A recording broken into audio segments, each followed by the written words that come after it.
Hello friends, how are you? Welcome to technical week. दोस्तों, आज के इस वीडियो में मैं आपको बताऊंगा कि आपकी जो जीमेल है उसको आउटलुक में कैसे कॉन्फ़िगर किया जाता है। लेकिन कॉन्फ़िगर करने से पहले मैं आपको दो चीज़ें बता देता हूं कि जो आउटलुक है इसमें दो टाइप के प्रोटोकॉल्स होते हैं।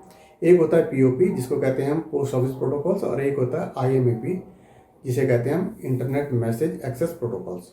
दोस्तों, पीओपी और आईएमएपी में एक ही बड़ा डिफरेंस है, और वो है कि जो पीओपी है वो आपकी मेल्स आपके वेब सर्वर से डाउनलोड कर लेती है, और आईएमएपी भी कर लेती है। लेकिन आईएमएपी जब भी आप ऑनलाइन जाते हो वो आपस में सिंक करता है, आउटलुक और आपकी जो वेब मेल सर्वर है उससे सिंक करते रहते हैं मेल्स। सपोज करो आपने अपने आउटलुक में पीओपी कॉन्फ़िगर की है, तो आप यहाँ से किसी बंदे को मेल रिप्लाई कर रहे हो, तो वो क्या होगा कि आउटलुक में तो सेंट आइटम में शो करेगी, लेकिन अगर आप जीमेल ब्राउज़र में जाके खोलोगे तो वहाँ पर वो सेंट आइटम में आपको शो नहीं करेगी। जबकि आईएमएपी में क्या होगा, आप आउटलुक से मेल सेंड करोगे, वो जब आप अपना वेब ब्राउज़र खोलोगे तो उसमें भी शो करेगी। अगर आप अपने आउटलुक से कोई मेल डिलीट करोगे तो वो आपकी जो मेल है आपके वेब ब्राउज़र, आपके जो सर्वर है वहाँ से भी डिलीट हो जाएगी। लेकिन पीओपी में ऐसा नहीं होता।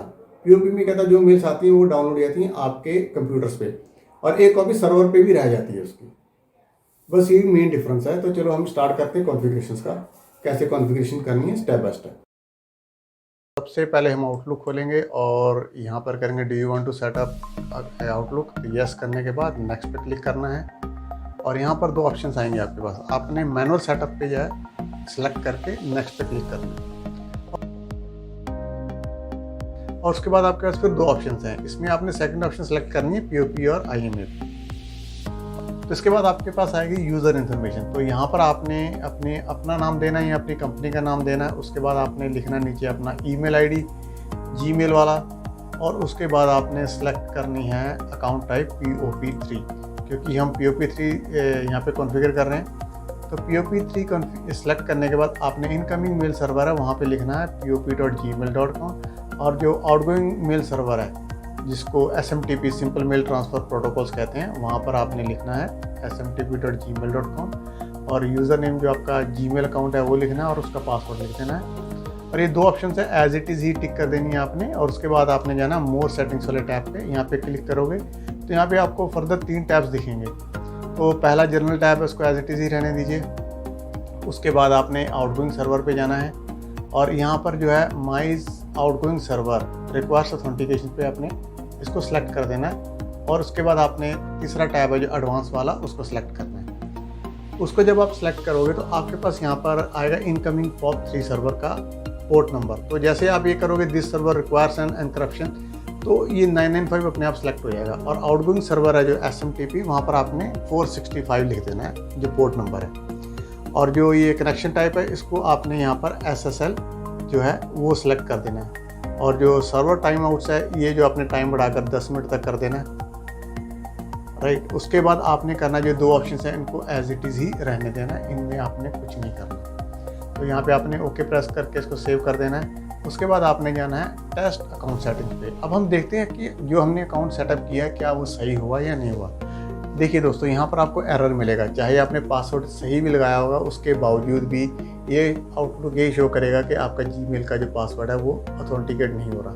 और ये इसलिए नहीं हो रहा दोस्तों क्योंकि जीमेल ने अपनी जो सिक्योरिटी पॉलिसीज़ है उसको काफ़ी स्ट्रिक्ट किया हुआ है। तो वो जो लेस सिक्योर ऐप्स हैं उनको अलाउ नहीं करती अपने सर्वर के साथ अटैच करने के लिए। तो ये प्रॉब्लम कैसे सॉर्ट आउट करनी है वो मैं आपको अब बताता हूँ। तो इसे रिजॉल्व करने के लिए हम चलते हैं अपने जीमेल पे। तो आपने ब्राउज़र पे जाके अपना जो जीमेल अकाउंट है उसको खोल लेना है, जो पासवर्ड दे देना है यहाँ पर। और यहाँ पर जब आप खोलोगे तो आपके पास एक ईमेल आई होगी गूगल की तरफ से, और उस पर लिखा होगा कि क्रिटिकल सिक्योरिटी अलर्ट। वो ये शो कर रहा होगा कि आपकी जो ये ईमेल है आपको किसी थर्ड पार्टी ने ओपन करने की कोशिश की हुई है। तो आपने चेक एक्टिविटी पे क्लिक करोगे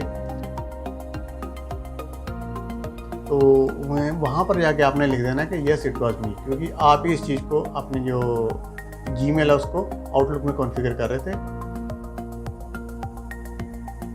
तो यहाँ पर एक और मैसेज आ गया, देखिए लेस सिक्योर ऐप ब्लॉक। ये जो सिक्योरिटी जो दी हुई है जीमेल ने, इसकी वजह से आपकी जो आउटलुक है वो नहीं चल रही। तो इसको कैसे ओपन करना है वो मैं आपको बताता हूँ। जो ये गियर जैसा आइकन बना हुआ है इसको क्लिक करोगे इसको क्लिक करने के बाद आपने सेटिंग्स पे जाना है, और सेटिंग्स पे जब जाओगे तो आपके पास ये टैब आएगा फॉरवर्डिंग एंड POP में भी।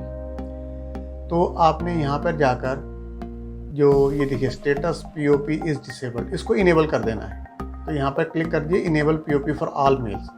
करने के बाद आपने सेव चेंजेस पे जाके ईमेल का जो टॉप पे आप देख रहे हो एक अपना, जहाँ पर आपकी प्रोफाइल पिक्चर होगी, यहाँ आपका लोगो होगा, आपने इसको क्लिक करना और वहाँ पर आपको फिर एक ऑप्शन मिलेगी मैनेज योर गूगल अकाउंट। तो आपने मैनेज योर गूगल अकाउंट पे क्लिक करना है, और यहाँ पर आने के बाद आपको काफ़ी सारी ऑप्शन नज़र आ रही हैं।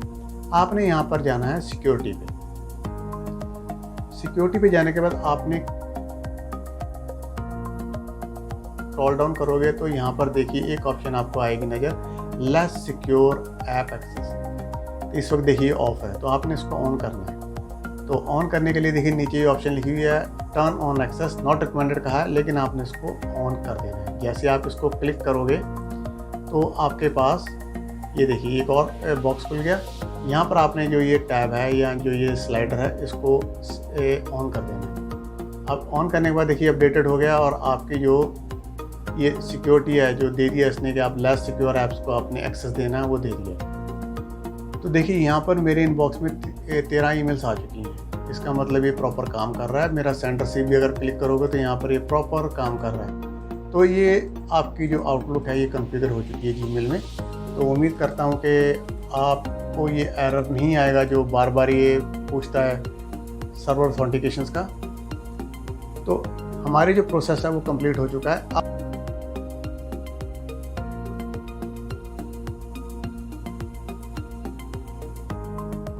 तो दोस्तों आपने देख लिया कैसे आउटलुक कॉन्फ़िगर करते हैं, और आपने समझ भी लिया होगा और सीख भी लिया होगा। तो आज के लिए इतना ही दोस्तों। मैं अपने नेक्स्ट वीडियो में आपको बताऊंगा कि सबसे अच्छा स्क्रीन रिकॉर्डर कौन सा है, कौन सा ऐसा स्क्रीन रिकॉर्डर है जिसमें हम लोग रिकॉर्डिंग करते time he zoom in zoom out कर सकते हैं। तो उसमें और भी अच्छे अच्छे फीचर्स हैं। तो उस वीडियो को देखना ना भूलें। मेरा चैनल सब्सक्राइब कर लें ताकि जैसे मैं वो वीडियो अपलोड करूँ आपको नोटिफिकेशन मिल जाए। तब तक के लिए bye bye, take care. Channel subscribe कर लें ताकि जैसे मैं वो वीडियो, तब तक के लिए बाय बाय, टेक केयर।